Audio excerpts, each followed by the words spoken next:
Awesome. A big welcome and a big congratulations for making it to module 4. Now, this is the start of a really good module because we're getting into our reach strategies, our booster strategies.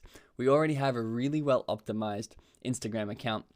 It's going to convert anyone who comes across it into a follower or into a sale. We also have some amazing content we're starting to put out there to the people who already follow us.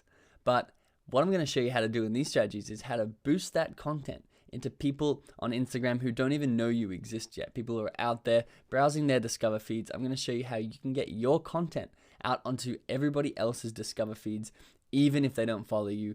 And the best thing is that we're going to make sure that they're targeted people. We're going to make sure that they're genuine and targeted people who will have an interest in your products, an interest in your service, and an interest in your content. We're going to be funneling these people back using these strategies. We're going to start by decoding the Instagram algorithm, making sure you know exactly how it works, and therefore you know exactly how to hack this algorithm in your favor in order to display your content to as many people as possible. We're going to do this using tactics in your caption, using hashtags. We're going to go through that in detail now. We're going to use content stacking and power engages, DMs and like groups, all these things, whether you've heard of them or you haven't. We're going to go through step by step in detail. So at the end of this module, you're going to be really well versed in all of them, and you're going to really start to see your Instagram account start to take its first steps in its exponential growth.